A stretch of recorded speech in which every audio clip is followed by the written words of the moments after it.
Wow. And we're back. It's been a it's been a 6-month hiatus. The crew's coming in. All the crew's coming in to make sure that everything's okay. How are you doing? Welcome back. Welcome back. I had to take a 6-month hiatus, guys. I had to take a break. Life is in full session. And I feel you have to prioritize. Who's with me on prioritizing? Prioritize your goals, prioritize your life, no matter what. Like this was gonna be waiting for me. Here it is waiting for me. I'm back with another scar story. I hope you guys are enjoying that because I'm pulling it out of my memory banks, and I just hope you're enjoying it. So, what have I been doing for all this time? A lot of stuff. And then in between all that stuff, I sleep. I work out. I still do stuff. I've going through a lot of stuff. If I went through a rundown of everything I've been doing for the past 6 months, you'd probably be very bored and you go away. But anyways, guys, how are you doing? I'm so glad that you're joining, whether it's this live or your live, whenever you catch it. Remember that anytime we come together, it's just about inspiration and motivation. If you don't like that, get off the channel, get off the internet, because the internet is just trying to motivate you to have a good life. Like, we just want you to be happy. I feel like if we went around and we're like, we want you to be sad, more people would be happy, because there's a bunch of rebels in life, right? We got rebels. Raise your hand if you're a rebel. Yes. So, guys, something cool I wanted to mention is that before we get with the part 3 of the Scar stories, of course, toke them if you got them. If you don't toke, if you don't smoke, if you don't sacrament, don't have to do it. If you want to give an amen as I hit it, go for it. Around this town, we're not too worried about monetization. I make money other ways. But the point is that sometimes I need to get on here to refresh your memory. Maybe you haven't. And also, these stories of the Scar, you don't know anything about them unless you know me personally, and I've given you information about my life, which in effect is not very many people know about my stuff. But then again, if you follow this channel, if you follow my little pods that I do, you're gonna know a lot about me.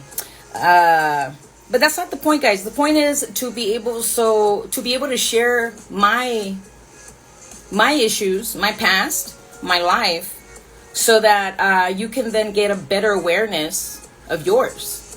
So perhaps you see me, fall into the pothole, bust my tire. Perhaps you will avoid the pothole, not bust your tire. You know what I mean? And because, guys, in ultimate reality, my goal on earth is a lot of things, right? Is to invoke more happiness. I'm not gonna lie, and I'm not gonna say that I'm perfect, because I'm not. Definitely what makes me thrive on this planet is helping others.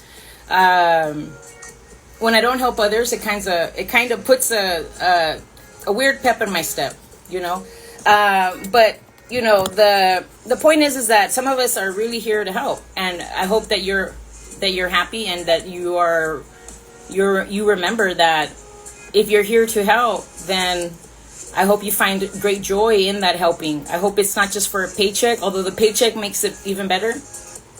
I'd like for you to know that your gifts on earth are for you to use, and you should really be having fun using them. In the highest sense of the word.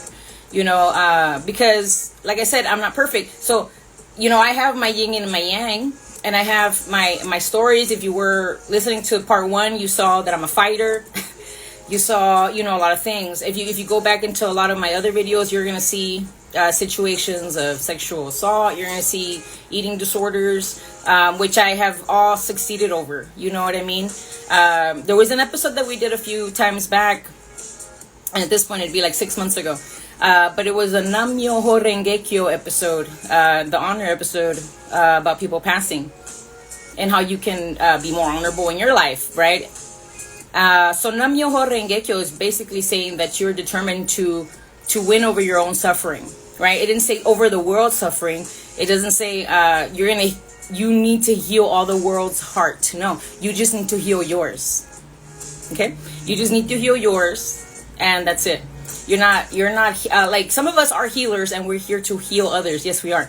But in this reference, in this sense, it's you, and then yourself. Okay? In Spanish, it's primero yo, y luego yo, y después yo. Right? And it's not a selfish thing to be selfless, to take care of yourself, to make sure that you're on track. You've had food, you've had water, you've had your supplements, you had your exercise for your mental health, or for your weight loss goals, or for your weight loss, or for your weight gains, whatever you're trying to do. I invoke that power of purpose in you. Some people are paralyzed and all they can do is arm things. Some people, it takes a very observant mind, eyes, to see that this world is full of people that are not physically able to do a lot of things. There's a majority, not a majority, because a lot of us are very healthy. Majority of us are very healthy, and thank God every day that you have your limbs and you have all your stuff and you have all your brain and all this stuff. I would say just wake up with an attitude of gratitude. But what I'm saying is that, in helping yourself, you are helping others. The better you move, the better you act, the better you behave for yourself. You know what I mean? Like becoming an honorable person for yourself will change the world for you. It's going to open doors of if you're polite. Let me tell you something. If you're polite, and you probably already have noticed this, if you're polite, doors open up for you big time. And a lot of times people will be very happy to help you if you're polite. And like I said, I have my triggers. I have a lot of issues. You know what I mean? If you really take a look at me, you're like, wow, that lady is crazy. But there's a part of me that's also sane. There's a part of me that is also a helper. Yes, I forget a lot of stuff, but I also remember a lot of stuff.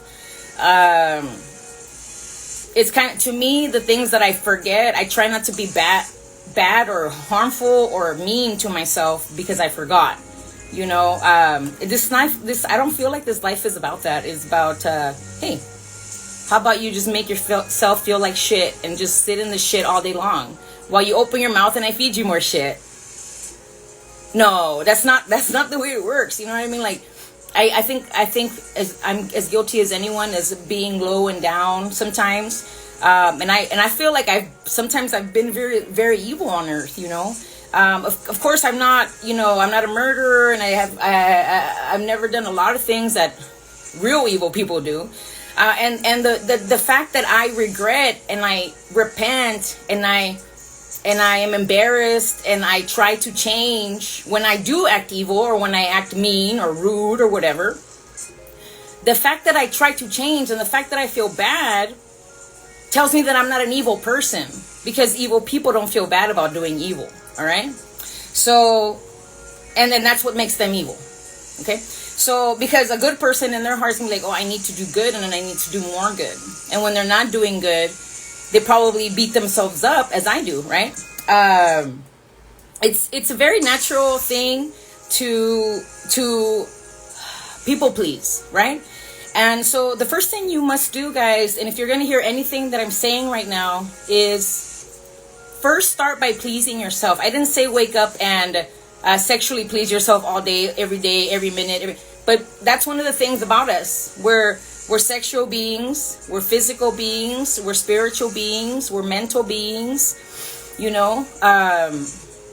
with our mind, we play with the ether, but the point is, guys, is that in all you do, make sure that you're pleasing yourself. Wake up and look in the mirror. I heard this fantastic affirmation this week where you wake up, and I started to do it. When you wake up and you look in the mirror, and you ask yourself, what can I do for you today?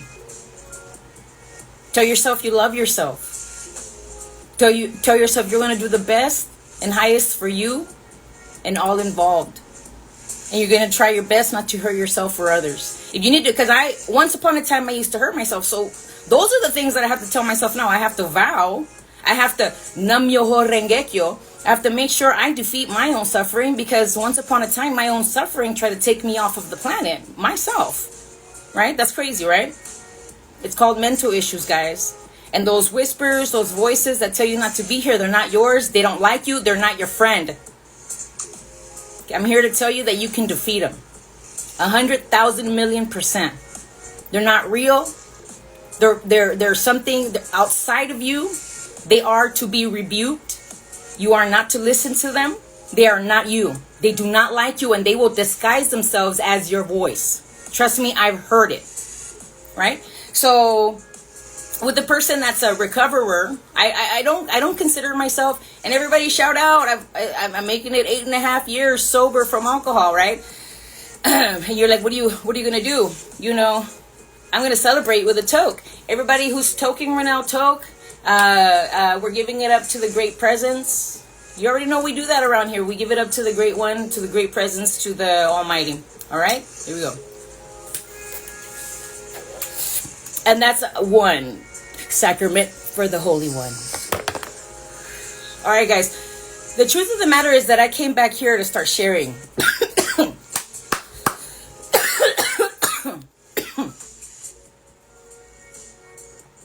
So, before I start the sharing of the story, because sometimes I feel like when I share these stories, I get a little bit embarrassed, and I have to like run away quickly. Like, you don't see me. I'm like a baby. Like, if I don't see you, you can't see me. But the point is that these stories are not.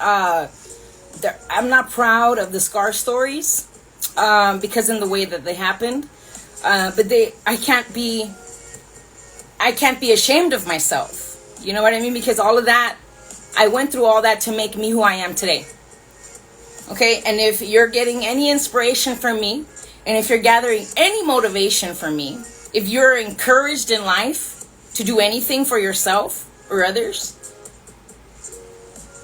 let this be a reminder that I just started in my 40s, guys, you know, and yeah, dude, I started in my 40s, so what? And I love it. Once upon a time, I was supposed to die when I was in my 20s. This next story is about how I almost died when I was 29. What happened really is that, you know, why is it a scar story? You're like, why is she bringing that up? It's a scar story. In the frontal lobe of my brain, now we're not getting scientific, right? But in the frontal lobe of my brain, or right up in here, in the year 2012, the year of our good Lord, 2012, I had a brain aneurysm. Whoa. Some people die from this. A lot of people die from brain aneurysms. I would say the vast majority of people die from brain aneurysms. And for people that are saying, I've already heard this story, that's fine.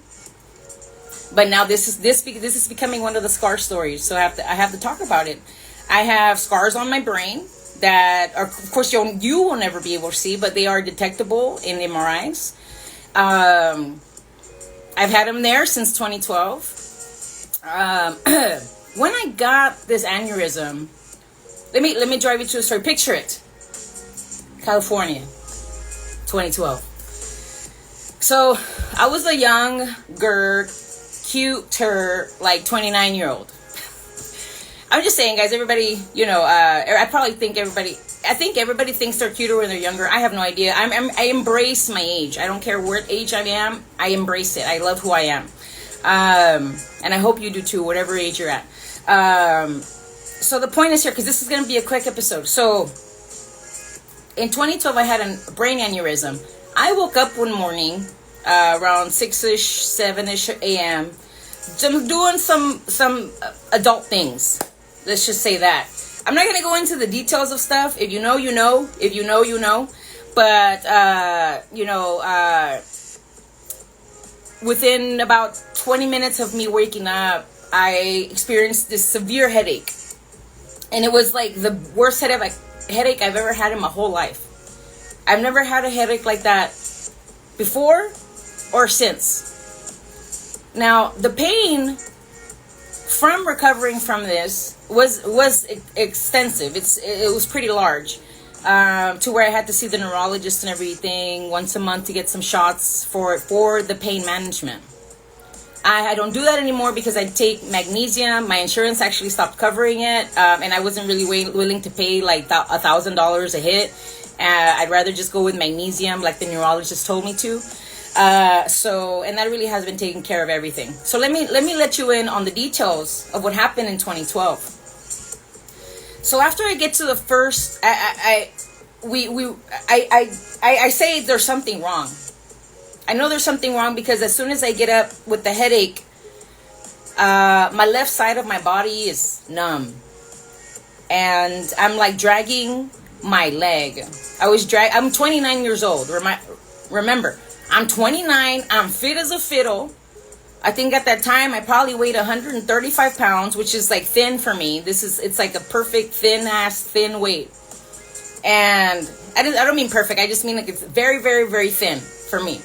And I was probably in the best shape of my life. But so when I got up, numbness in my hand and my leg, and I was dragging my left leg, like dragging it, and I felt like I had to throw up. So in the nauseousness, I was able to walk to the bathroom, which wasn't that far from me, and I began to throw up.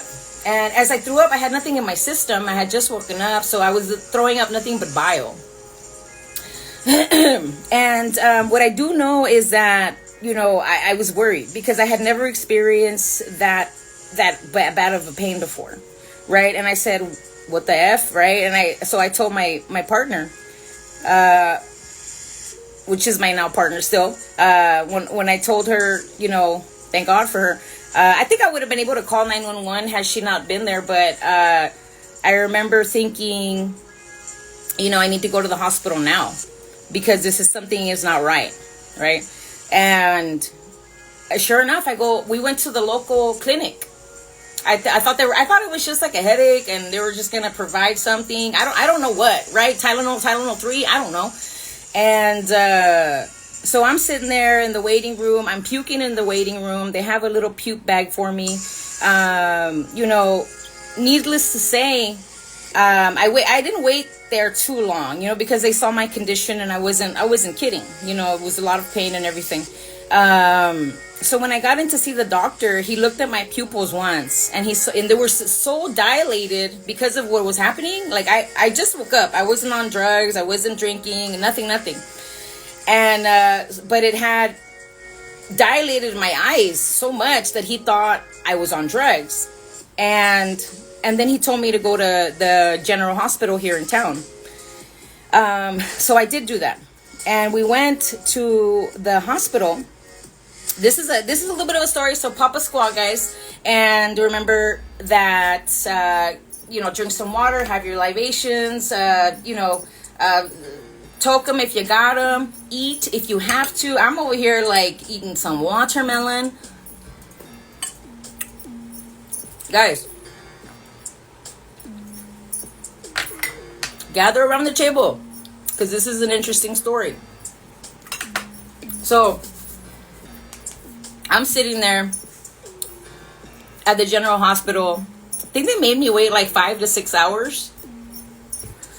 And I was just laying there with my head back, just tilted back on the chair in the waiting room at the hospital.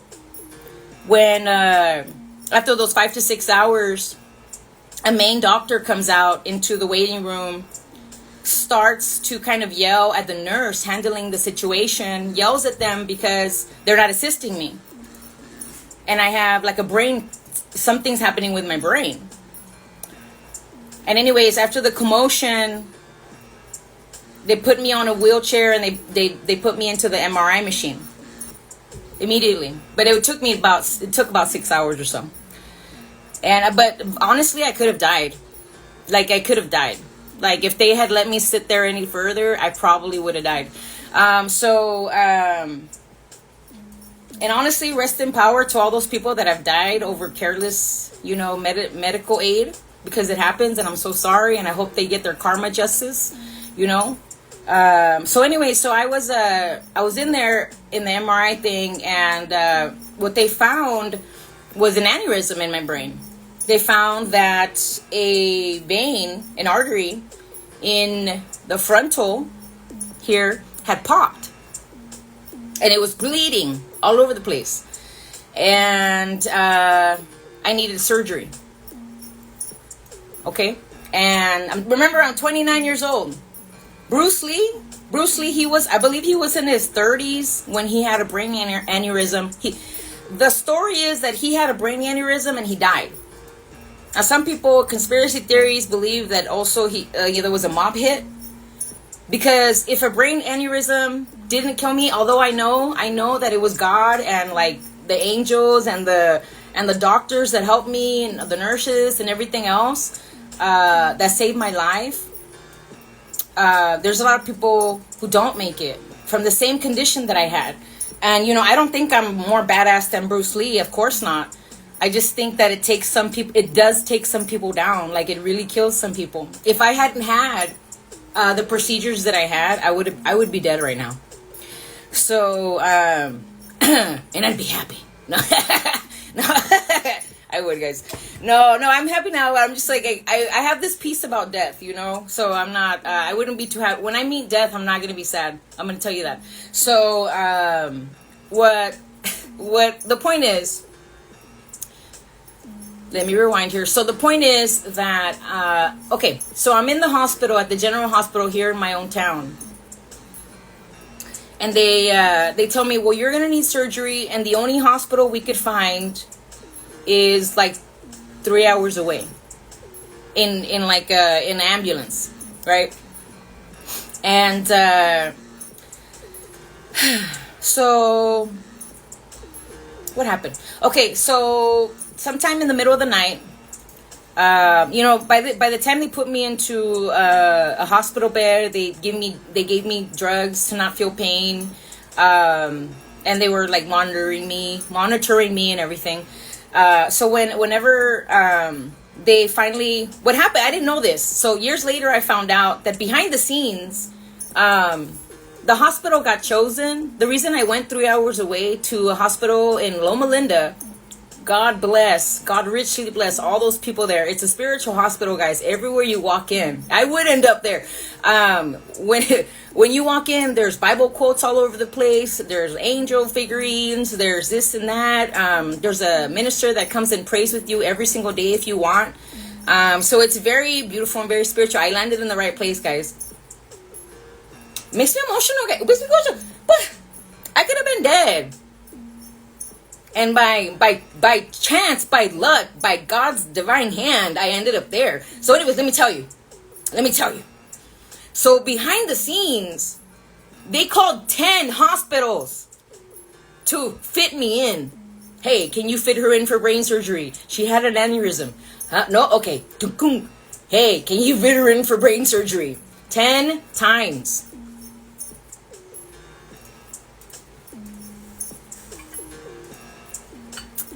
It makes me emotional, guys, because they saved my life. They saved my life. They saved the shit out of my life. They saved my life. And I'm grateful. I'm so grateful. From the year 2012 to now, I'm an emotional being, guys. From the year 2012 to now, I cannot even count on my fingers and toes how many people I have helped heal on this planet. And I hope you know that is one of my purposes. And I have fulfilled, and I will keep fulfilling my purpose on this planet as long as I can. All right, guys. So 10 hospital calls later, I end up going to Loma Linda in the middle of the night. And they took me in around like maybe 3 or 4 in the morning or something. I remember being sort of coherently awake and everything. And now keep in mind, guys, I never lost consciousness.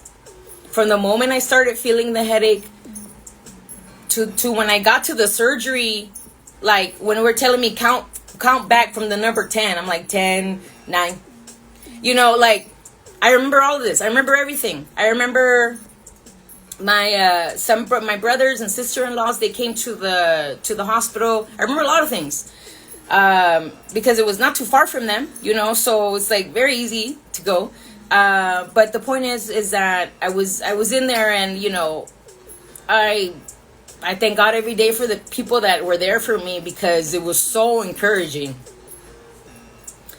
So it's good to cry, guys, and I feel like if I ever cry in front of you, I feel like cry along. Crying makes you prettier by science. Science takes away like wrinkles, like not science. Crying says science. I was listening to this report that said that crying actually like helps you relieve stress, right? So in there invoking like all these like healthy looking features in you, so you'll look less stressed, right? So therefore you're looking good, right?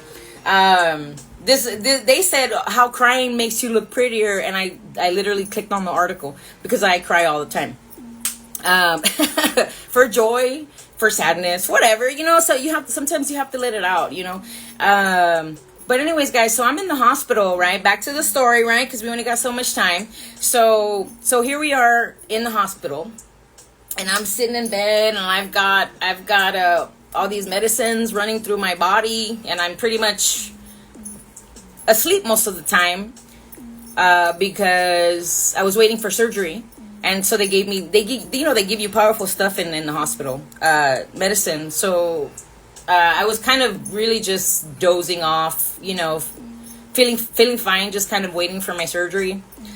And one sec, if you took it, got it. And if you got it, took it. So, and if you don't toke, don't, guys. You don't have to do anything. Water is the best thing, anything. You know, like if you don't have coffee, if you chug like a whole 16 ounces of water, you're going to feel the same way as if you just had a shot of espresso. Trust me. Add a little Celtic salt in there with a lemon. You got an electrolyte drink. Give yourself 16 ounces of water with some Celtic salt, and then you put some lemon in there, and you've got a Gatorade that's healthier than any Gatorade ever made on planet Earth. And you made it preservative free. Okay, guys, so here we are. I'm explaining this, okay? So, you know, here we are waiting. I'm waiting for surgery. It's now like 7, 8, 9 in the morning, and it's still like the day right before the day my head exploded. Insane, right? The aneurysm, because it was basically an explosion of a brain vessel. So the next day, I'm being prepped for surgery, like at 7, 8 in the morning. I'm not 100% all the time. But what I do remember that it was very early morning. Might have been 5 or 6 in the morning. So they made me sign a waiver. The hospital. Before the surgery happened, they came to my room, and they made me sign this thing, because if I didn't sign, excuse me. So if I didn't sign this paper, they were not going to do the surgery. So the paper basically said, and it was like paperwork like this little fat, just a few papers, but to me probably it seemed like a lot. I mean, what I'm holding up is a little bit, you know. But the point is that they made me sign paperwork that if I died during the surgery, then my family was not allowed to sue the hospital. And I signed that in front of my mom and my dad, and I think my sister-in-law was there, my brother was there, I'm pretty sure. At that moment, because I remember turning to my sister-in-law and saying like, hey, if I die, will you go clean up my room so my parents don't find anything funny? Like, I remember saying that. I remember saying like, will you please go get that stuff, because I don't want my parents to find it, please, if I die. She's like, yeah, I'll grab it. I love my sister Jackie. I love all my sisters. I love them. I love them. I love them. But that was her. So, I still get emotional, guys, because God granted me like another life. You know, it's nice. It's nice. So, it's great. It's wonderful. It's magnanimously, spectacularly wonderful. So, it's kind of miraculous. So, okay, guys. So when I went into the surgery, so after I signed the paperwork that telling my family, like making sure that my family won't sue the hospital just in case I died during the elective surgery. And this surgery in 2012 was fairly new. So if I hadn't had the aneurysm the year that I did, if I had had it any years before, they might not have had that procedure available. So I signed the paperwork. A couple hours later, I was in the surgery, being rolled into the surgery room. I remember the anesthesiologist telling me to count backward from like 10 or something. I remember dozing off like at number 9. They give you strong stuff, you know. And I remember saying, "God bless you guys." I don't know. I said I needed that blessing, guys. I was like, God, if you're gonna do anything today, be here right now, you know, because I needed the help, right? So I remember there was like 4 doctors around me, so probably 1 anesthesiologist and 3 doctors, maybe 2 doctors, 1 nurse, or maybe 2 nurses, 1 doctor. I'm not 100%. I know there was a doctor there, or maybe they were all brain scientists. These guys are all brain surgeons. It was males and females. So I'm very thankful. Very thankful to them. So anyways, I had the surgery done. And when I woke up after the surgery, my sister-in-law was right next to me. And when I woke up, they asked me what my name was. I said my name. They asked me who was standing right next to me. I said, that's my sister. And I had my memory. I had my whole memory. They asked me like what year it was. I was like, it's 2012, the year of our Lord, or whatever. And I had my memory. Woo! Can I get an amen for the miracles that happen, that we witnessed and that we go through, and that we actually can come out and say, wow, miracles do exist. I am a proof. I am living existence. So okay, guys. I didn't die, well, obviously, right? So when I woke up with my memory, it was wonderful. Okay, so here's the deal. The reason this is a scar story, and there's something very important I have to tell you. The reason this is a scar story is because there is still scars in my brain that they're never gonna like go. It's like when you skin your knee, you're always gonna have a permanent scar. I have permanent scars inside of my skull on my brain. All right.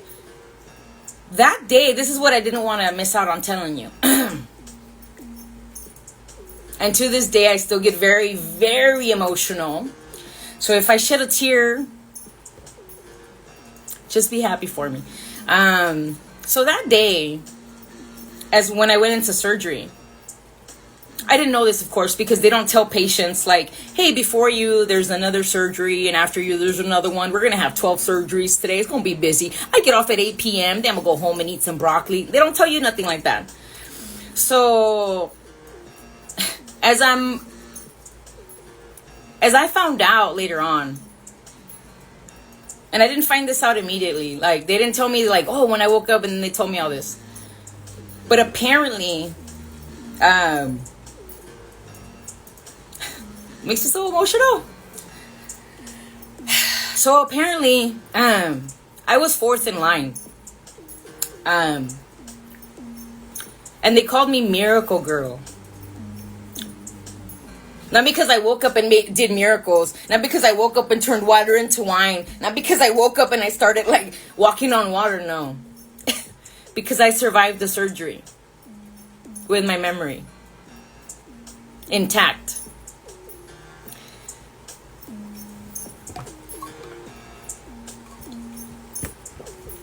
Memory is important, guys. Like, think of all the memories you have. Think about all the memories you will make. Memory is important. Work on memory cohesive stuff. Work on that shit. Don't let yourself get dementia. Don't let yourself get Alzheimer's. That shit is preventable. It is preventable. All right. So what I didn't know, guys, is that, and I found out like months later, that I was fourth in line, right? You already know that I was fourth in line to get the surgery, to get the brain surgery. What they do is put a coil in your head, and it like opens and closes as your blood pressure changes, permanently sealing the hole that was made by the aneurysm. Okay, so that is the elective surgery that saved my life. How did they get into my brain? They went in through the vagus nerve on my on the crease between your thigh and your groin area. You know how there's a little crease where that meets there? Well, from there you can access the vagus nerve, and they just followed that nerve all the way up into my brain and did the surgery that way. I mean, this is high tech, guys. I cannot thank God enough. I cannot thank the universe enough. This is amazing. And the fact that I'm alive and I have my memory, and like, yes, maybe I don't have the best memory. And yes, maybe I forget this and I forget that and whatever else. But like, I mean, I still know who I am. I still know a lot of things. So, so I was fourth in line, right? In the surgery, in the brain surgery. The first person that went into surgery that day died. Yeah. The second person that went into surgery that day died. The third person that went into surgery that day lived. But he came out with zero memory.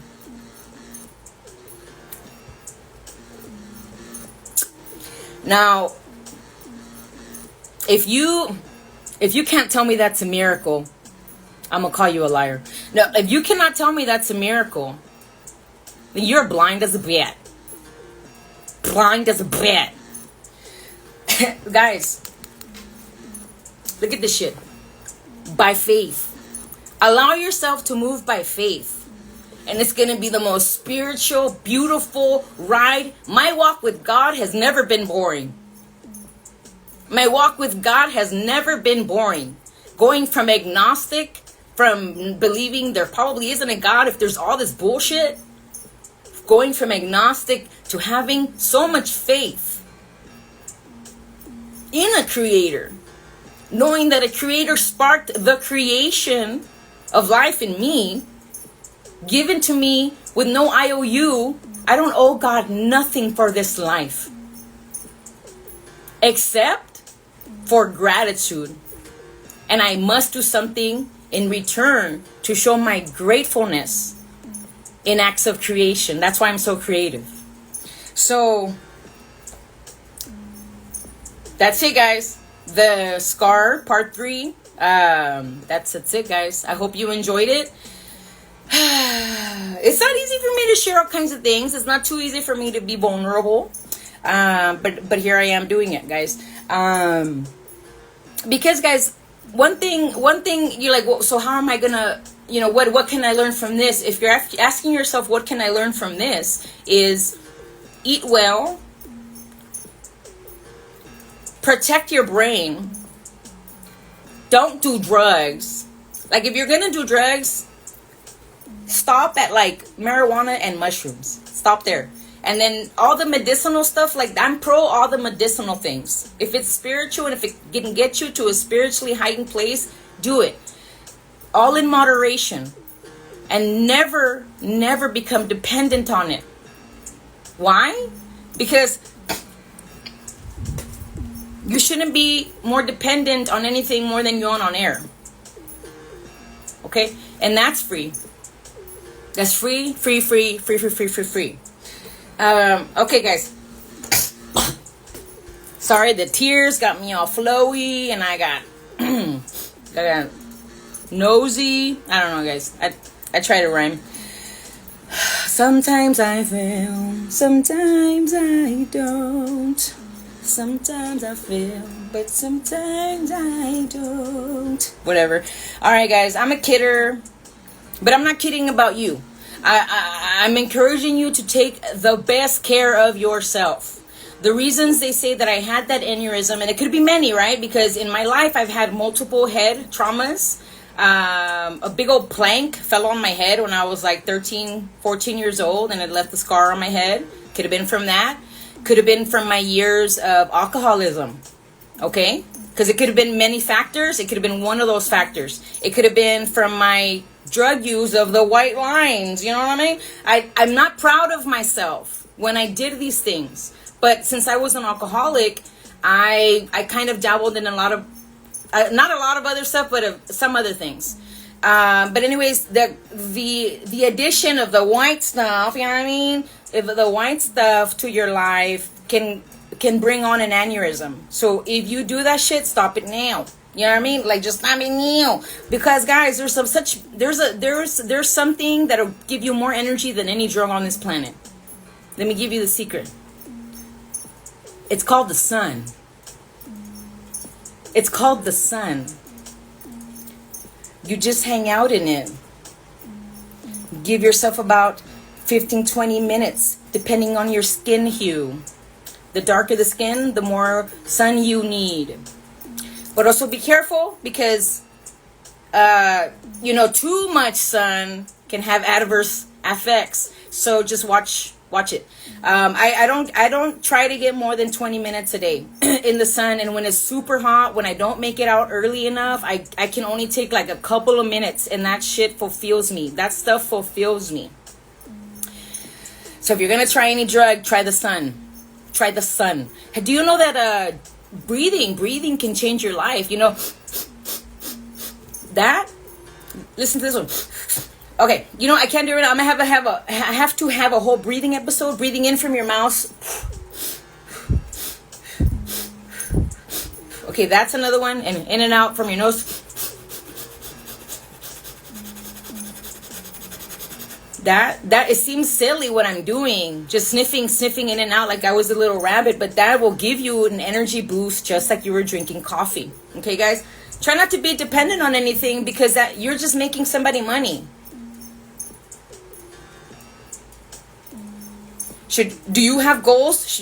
Could you be putting that money aside for your goals instead of giving it to Starbucks? Could you be putting that money? I'm not trying to be mean against Starbucks and everything, but like, could you take a couple of bucks from your entertainment fund or from wherever, from extra money that you have? Could you take that fund and put it into something beneficial for yourself? Get a gym membership. If you have like a goal, you're like, man, in order for me to start that business, I need 50K.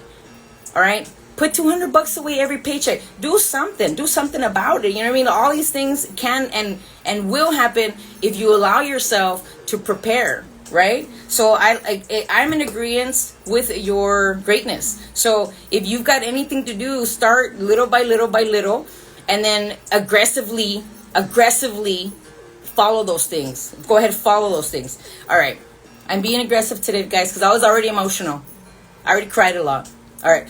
So, all right, guys, thank you for joining, but I'm out. I got stuff to do, and I hope you have a wonderful, wonderful evening.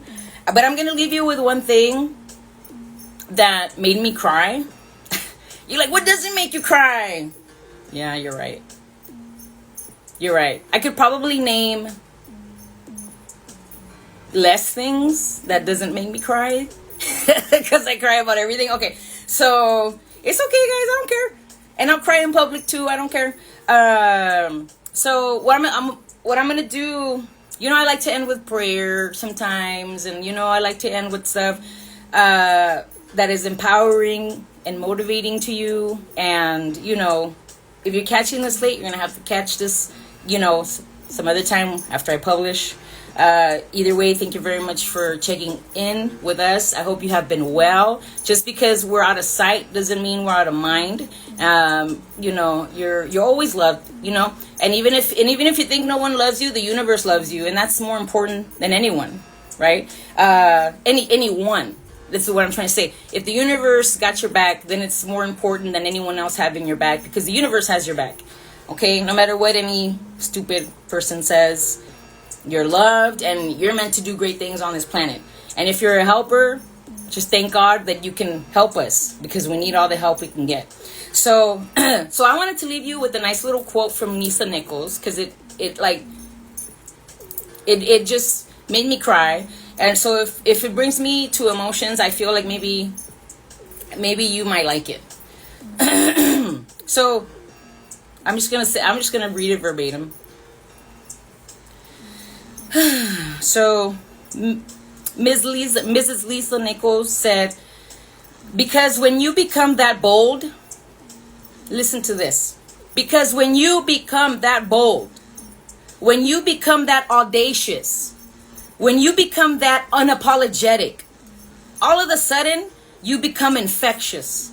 All of a sudden, just a mere glimmer of you, when I can catch a glimpse of you, when I can get into your hemisphere, in your atmosphere, in your zip code, something happens to me. You become absolutely aware of the truth, the true assignment on your life, that you are here to save us. You are here to inspire us.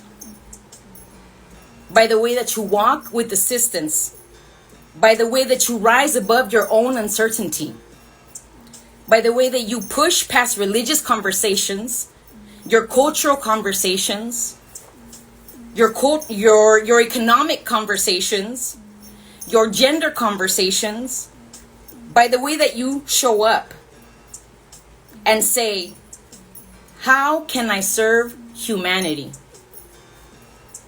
Thank you for serving humanity. Do you ever think you're like not doing a big difference on the planet? Because you are. Like, even let's say everybody's doing their part, and if like most of us are in the service business, and so if you're doing any sort of service for anybody out there, I don't care if it's going to wipe a butt, I was gonna say rolling a blunt, making music, writing books, therapizing in whatever way you can therapy, healing in whatever way you can. Even our comedians have a stand here on earth because they help us heal with laughter. So in that way, become so audacious, become so vivacious that you start letting us be our truer self. Do you think we're going to get mad at you when you succeed? I applaud you. I applaud you with stank face and all, guys. This is an impressive ride. I'm mostly impressed of all of you. If I don't know you, well, one day we will grow closer together, guys. This is all about getting to know each other. You know, this is not about like everyone gather to your little corner and just do and be by yourself. No, it's about community. You know, we're humans. We're like social things. We're a lot of us are loners, but a lot of us are not. You know, and if you're still stuck in the symptoms of the, you know, because we had a pandemic not too long ago. If you're still stuck in the symptoms of pandemic, I pray for your release. I pray that you get over it. I pray that you get back out there and start trusting your own immune system. If you don't trust your own immune system, start taking things that you can trust immunity to. Like take your zinc. Take all those good things. Take your vitamin Z. Take all those good things that will help you have a good immune system. Most of all, be happy. That raises your immune system. Is somebody going to be mad at you for being happy? I'm trying to hear this. Well, whoever came to your mind right now, that is a lie. That is a lie from the devil. That is a lie. Be happy. And that person that you probably think that person that you think doesn't want to see you happy will probably be the happiest person of all for you. Okay? So remember that you burn more calories while you smile instead of frown. Who wants a permanent frown? Anyway, so from somebody walking around with permanent bee face. Anyway, so guys, not everybody can be perfect, okay? So okay, what we are gonna do is end in a small prayer, and then I'm gonna let you go so you can go have your fruitful life and continue doing fruitful things. Guys, be encouraged no matter what situation you're in. Everything changes. Nothing lasts forever, and even the things that do last forever, like death, and that doesn't even last forever, because when you think about where you go, you really live again. So guys, let's just end in prayer. Thank you, most beautiful and benevolent gods and goddesses. Thank you, ancestors. Thank you, energies. Thank you, universe. Thank you for life. Thank you for courage. Thank you for strength. Thank you for health and wealth. We right now implore the greatness of the universe to emit through all of the cells in our body, that our bodies be well, that they become more cohesive and more balanced. We pray right now health over everyone that will watch this and is watching, and their family. Let them be blessed, richly blessed. Let their problems be resolved. Let obstacles be removed. Let enlightenment be theirs. Let goodness be theirs. Let them see the miracles and even the blades of grass that grow on the lawn. We're so thankful for this universe, and today we have gathered just to give a little bit more thanks for the things that we have survived and the things that we have thrived over. Thank you for humanity and for the helping hand they give. Thank you because you created so many helpers on this planet that we have an overflow. So thank you from the people that need help to the helpers on this planet. Heal the healers and help us keep healing others. We thank you for being great, prudent, and benevolent, and always hearing and answering us. So when we call you, we know to ask for the right things. So we ask for power, we ask for strength, we ask for courage to do and lead our lives as ourselves, because we came to be who you made us. And so we are eternally thankful for our life, for our family, our friends, and this whole universe. And all together we say amen, because we're grateful. All right, guys, go out and live a beautiful day. What you gotta do? That's cool. All right, guys. I love you. Take care. See you next time. Bye. Wow.